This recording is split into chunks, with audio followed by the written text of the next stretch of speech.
श्री हरि विष्णु की कृपा से हर पापों का नाश हो जाता। वैशाख माह में स्नान मात्र से इंसान मुक्ति है पाता। नमस्कार दोस्तों, हमारे YouTube चैनल भक्ति में शक्ति 1000 में आपका स्वागत है। तो आइए आज हम वैशाख मास के पुण्यमय स्नान के प्रसंग में सुनते हैं एक कथा। एकाचित होकर वैशाख मास के महात्म्य श्रवण करता है, वह सब पापों से मुक्त होकर श्री विष्णु के परम पद को प्राप्त होता है। तो बोलिए श्री हरि विष्णु की जय। यमराज कहते हैं, ब्राह्मण, पूर्व काल की बात है। महिरथ नाम के विख्यात एक राजा थे। उन्हें अपने पूर्व जन्म के पुण्यों के फलस्वरूप प्रचुर ऐश्वर्य और संपत्ति की प्राप्ति हुई थी, परंतु राजा राज्य लक्ष्मी का सारा भार मंत्री पर रखकर स्वयं विषय भोग में आसक्त हो रहे थे। वे न प्रजा की ओर दृष्टि डालते थे और न धन की ओर। धर्म और अर्थ का काम भी कभी नहीं देखते थे। उनकी वाणी तथा उनका मन कामिनियों की कीड़ा में ही आसक्त था। राजा के पुरोहित का नाम कश्यप था। जब राजा को विश्व में रमते हुए बहुत दिन व्यतीत हो गए, तब पुरोहित ने मन में विचार किया, जो गुरु मोहवश राजा को अधर्म से नहीं रोकता, वह भी उसके पाप का भागी होता है। यदि समझाने पर भी राजा अपने पुरोहितों के वचनों की अवहेलना करता है, तो पुरोहित निर्दोष हो जाता है।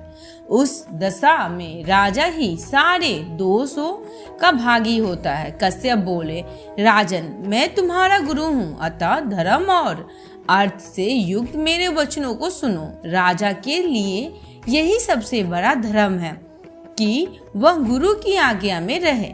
गुरु की आज्ञा का आशिक पालन भी राजाओं की आयु, लक्ष्मी तथा सौख्य को बढ़ाने वाला होता है। तुमने दान के द्वारा कभी ब्राह्मणों को तृप्त नहीं किया, भगवान श्री विष्णु की आराधना नहीं की, कोई व्रत, तपस्या तथा तीर्थ भी नहीं किया। महाराज, कितने खेद की बात है कि तुमने काम के अधीन होकर कभी भगवान के नाम का स्मरण नहीं किया।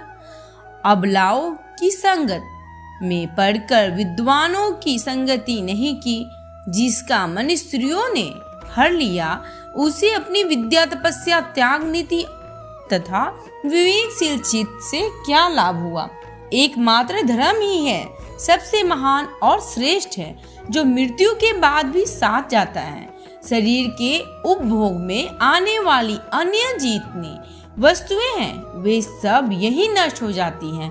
धर्म की सहायता से ही मनुष्य दुर्गति के पार होता है। धर्म की सहायता से ही मनुष्य अपनी कुसंगतों से पार होता है। राजेंद्र, क्या तुम नहीं जानते, मनुष्य के जीवन का विलास जल की उत्ताल तरंगों के समान चंचल एवं अनित्य विनय ही पगड़ी और मुकुट है।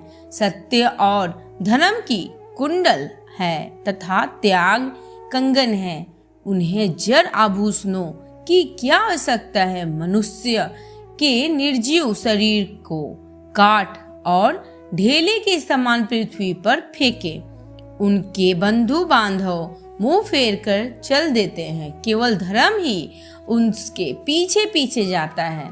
सब कुछ जा रहा है। आयु प्रतिदिन क्षीण होती जा रही है तथा जीवन भी लुप्त होते जा रहा है।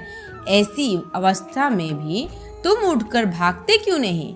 स्त्री, पुत्र आदि, कुटुंब, शरीर तथा द्रव्य संग्रह, ये सब पराये हैं, अनित्य हैं, किंतु पुण्य और पाप अपने हैं। जब एक दिन सब कुछ छोड़कर तुम्हें पूर्वक जाना ही है, तो तुम अनर्थ में फंसकर अपने धर्म का अनुष्ठान क्यों नहीं करते।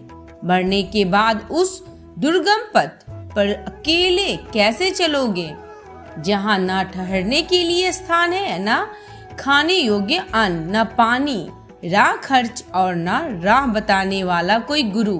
यहाँ से प्रस्थान करने के बाद तुम्हारे पीछे कुछ भी नहीं जाएगा, केवल पाप और पुण्य जाते हैं। समय तुम्हारे पीछे पीछे जाएंगे, अतः तुम आलस्य छोड़कर वेदों तथा स्मृतियों में बताए हुए देश के और कुल के अनुरूप हित कर कर्म का अनुष्ठान करो। धर्म मूलक सदाचार का सेवन करो। अर्थ और काम भी यदि तुम्हारे धर्म के बीच में आते हैं तो उनका त्याग करो।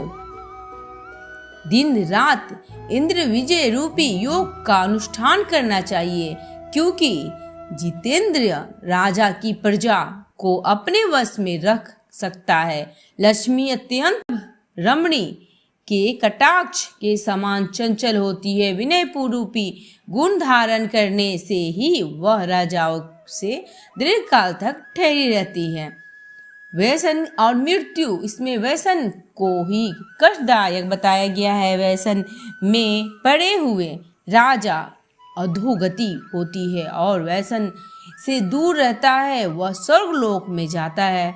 दुख विशेषतः काम के उत्पन्न होते हैं, अतः काम की परित्याग करो। पापों में फंस जाने का वैभव एवं भोग स्थिर नहीं रहने देता, शीघ्र नष्ट हो जाता है। चलते रुकते जागते सोते समय भी उसका चित्त विचार में नहीं लाना चाहिए।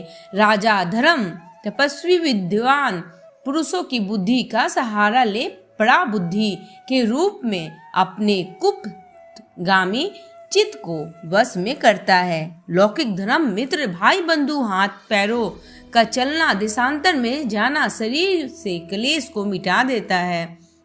राजन विधवावस्था में प्राप्त हो चुका उसका चित्त भी निसंदेह विश्व की ओर से नहीं हटता। हाय, यह कितने शौक की बात है पृथ्वी नाथ, इस काम के मोह में पड़कर तुम्हारी सारी उम्र व्यर्थ बीत गई। अब भी तो अपने हित साधनों में लो। राजन, तुम्हारे लिए सर्वोत्तम हित की बात कहता हूँ, क्योंकि मैं तुम्हारा पुरोहित और तुम्हारे भले बुरे कर्मों की भागी मुनीश्वर महात्मा पुरापान चोरी गुरुपत्नी आदि महापतन बताए हैं। उनमें से मनुष्य द्वारा मन वाणी शरीर से भी किए हुए पाप उन्हें वैशाख मास में समाप्त कर देता है।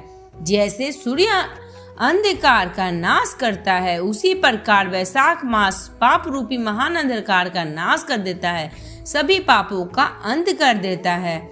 इसी प्रकार उनके समझाने पर महाराज समझ जाते हैं और अपने शुभ कार्य को करना प्रारंभ कर देते हैं। नमस्कार दोस्तों, हमारी YouTube चैनल भक्ति में शक्ति 1000 को लाइक करें, सब्सक्राइब करें, नीचे जो बेल आइकन है उसे जरूर दबाएं ताकि हमारा नोटिफिकेशन आपके पास सबसे पहले आए।